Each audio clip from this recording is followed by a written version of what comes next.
Dauguma žmonių mato, kad turtas matomas tada, kai keičiasi gyvenimo būdas. Prabangus automobiliai, dizainerių drabužiai ir liukso klasės atostogos. Bet kas, jeigu pasakyčiau, kad tikrasis turtas gali atkeliauti tyliai, kad galbūt tu jau šiandien tapi turtingas, net to nesuvokdamas. Tapti turtingu ne visada reiškia laimėti loteriją ar per naktį uždirbti milijoną iš Trumpo ar Melanijos kriptovaliutų. Tai susijęs su mažais, bet labai svarbiais įpročių, mąstymo ir finansinio raštingumo pokyčiai. Kai kurie žmonės vieną dieną atsibunda ir supranta, kad sukaupia turtą niekam nė nepastebi. Ir jeigu šie 12 ženklų pasirodys tavo gyvenime, reiškia, tu esi teisingame kelyje. Aptarkime, kokiegi tie ženklai, rodantis, kad tu tyliai tampi turtingas, net jeigu šiandien to dar nejauti. Pirmas ženklas – nebegyveni nuo algos iki algos. Tikras turtas nėra tik tai, kiek tu uždirbi, tai yra kiek tu turi laisvės. Jei nesi įstrigęs gyvenimo nuo algos iki algos cikle, tai aiškus ženklas, kad finansiškai esi saugus, net jeigu tavo pajamos ir nėra labai stipriai išaugusios. Turėti pakankamai santaupų, kad galėtum padengti būtinasias išlaidas kelis mėnesius ar metus, reiškia, kad susikūrei finansinę pagalvę. Ir šis piniginis rezervas leidžia priimti sprendimus, atsižvelgiant į tai, kas geriausia tavo ateičiai, o ne tik į tai, kas būtina išgyvenimui šiandien. Antras ženklas. Tavo pinigai dirba už tave. Iš pradžių, norint uždirbti pinigus, reikia aktyvių pastangų. Reikia darbo, kokių nors papildomų pajamų, verslo ar amato. Bet tikrasis turtas prasideda tada, kai tavo pinigai pradeda dirbti už tave. Jeigu gauni pasyvias pajamas iš investicijų, dividendų, nuomojimo nekilnojamo turto ar kitų aktyvų, reiškia, žengiai didelį žingsnį link finansinės nepriklausomybės. Kai tavo investicijos generuoja papildomą grąžą, kai tavo pinigai didėja, kol tu miegi, tu tyliai judi turto link. Ir pirmieji žingsniai gali atrodyti visiškai nematomi. Kažkas tiesiog atsidaro vertybinių popierių sąskaitą ir įsigyja savo pirmąjį S&P 500 ETF. Kažkas gauna pirmus dividendus ir įsitikina, kad pinigai iš tiesų daro pinigus. Kažkas tiesiog pasideda savo sukauptus pinigus ir gauna grąžą kiekvieną dieną.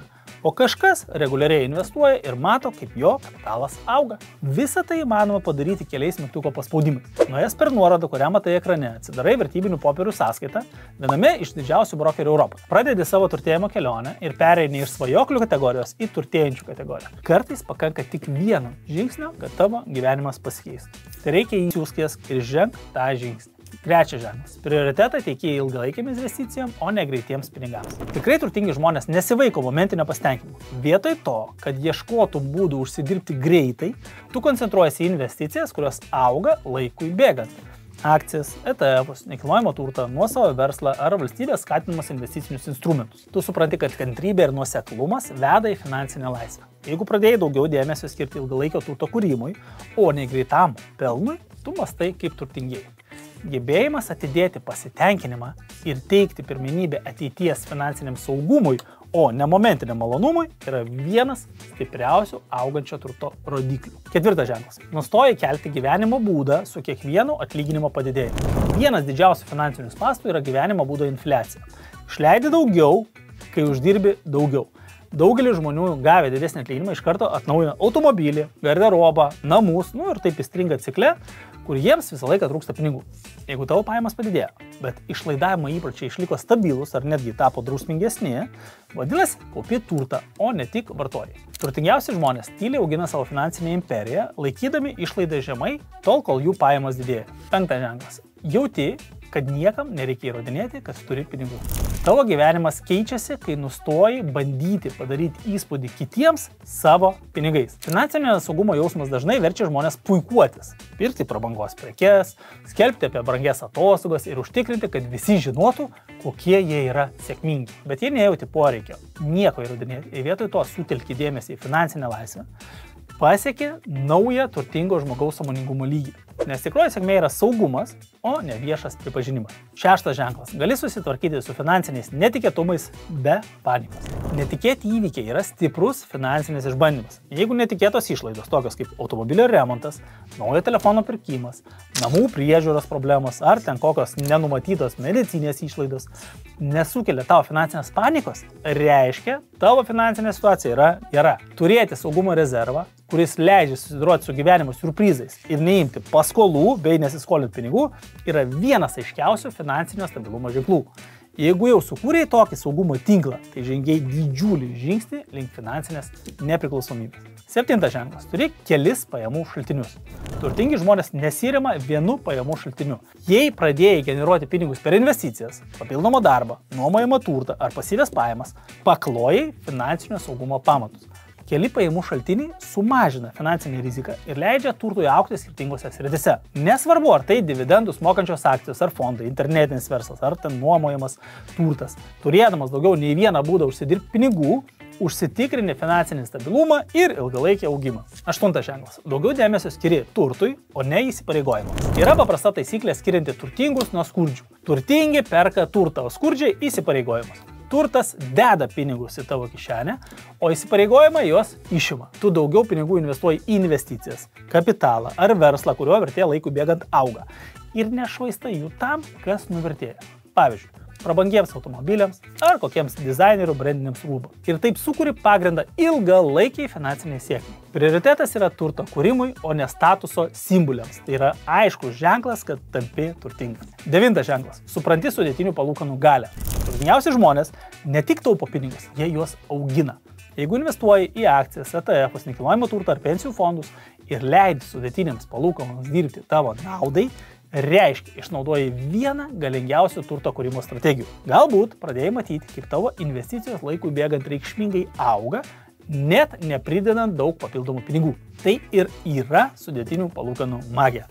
Mažos, nuoseklios investicijos šiandien gali virsti dideliu turto ateityje. Jeigu vadovaujasi šią mąstyseną, finansiškai jau esi labiau pažengęs už daugelį žmonių. 10 ženklas. Išsiugdėjai teisingą pinigų mąstymą. Turtas nėra tik pinigai, tai yra tai, kaip apie juos galvoji. Jei nustoji matyti pinigus kaip kažką, ką reikia iš karto išleisti, o pradedi juos laikyti įrankiu ilgalaikiam saugumui susikurti, finansiškai jau atskyrė save nuo vidutinio žmogaus. Sėkmingi žmonės mokosi apie investavimą, biudžeto valdymą ir turto kūrimo strategijas. Jie nesitikė sėkmės ar finansinio stebuklo. Jei pradėjai skaityti knygas apie finansus, sekti investavimo strategijas ir priimti apgalvotinius finansinius sprendimus, tyliai tampi turtingas. 11 ženklas. Tave labiau domina finansinė laisvė nei pensija. Dauguma žmonių turi tikslą sąžiningai dirbti, taupyti pensijai ir tikėtis, kad mėgausis gyvenimu po 65. Bet turtingi mąsto kitaip. Jie nelaukia pensijos, jie siekia finansinės laisvės kuo greičiau. Jeigu prioritetą teiki turto kūrimui, kuris leidžia dirbti todėl, kad nori, o ne todėl, kad privalai, mąstai kaip turtingieji. Vietoj to, kad lauktum kelis šimtus siekiančios pensijos, ieškai būdų, kaip susikurti pasyvias pajamas. Investuoji į vertę didinančius aktyvus. Taip generuoji turtą, kuris leidžia pritaikyti norimą gyvenimo būdą, nepriklausant vien nuo algos. Galbūt mąstai, kad laukti senatvės, kad galėtum mėgautis gyvenimu, ne pati geriausia idėja. Ir ieškai galimybių turėti daugiau pasirinkimų šiandien, o ne sekti standartiniu keliu. Dirbi ir tikėsi pagaliau pailsėti pensijų. Jeigu tavo mąstysena pasikeitė, kad pasiektum finansinę priklausomybę anksčiau, o ne vėliau, jau esi gerame kelyje į tikrą turtėjimą. 12 ženklas. Saugai savo laiką taip, kaip saugai pinigus. Turtingi žmonės ne tik valdo savo pinigus, jie valdo savo laiką. Jie supranta, kad laikas yra vertingiausias išteklius. Ir kai jo nebelieka, jo nebeatgausi. Jeigu pradėjai perduoti mažos vertės užduotis kitiems, sakyti ne blaškymuisi ir teikti pirmenybę savo laikui, mąstai kaip turtingieji. Turtas nėra tik apie tai, kaip turėti daugiau pinigų, tai apie didesnę kontrolę savo gyvenime. Dauguma žmonių mano, kad turtas ateina su staigiu gyvenimo būdo pokyčiu, bet iš tikrųjų jis ramiai savo auga fone. Mažais, paprastais, beveik nepastebimais finansiniais įpročiais. Jeigu matai šios ženklus savo gyvenime, galbūt jau esi turtingesnis nei manai. Tikrasis turtas nėra apie prabangos vaikymąsi ar darimą įspūdį kitiems. Tai yra apie laisvę, saugumą, kontrolę savo ateities atžvilgiu. Tai apie gyvenimo kūrimą, kur nesi pririštas prie finansinio streso, kur sprendimus priėmė remdamasis tuo, kas tau geriausia, o ne finansiniu spaudimu. Jeigu šie įpročiai ir mąstymo pokyčiai jau yra pasirodę tavo gyvenime, sveikinu, esi teisingame kelyje. O gal dar nesijauti turtingas, bet atmink, kad turtas yra procesas, o ne įvykis. Tęsk ir netrukus rezultatai kalbės patys už save. Sėkmės.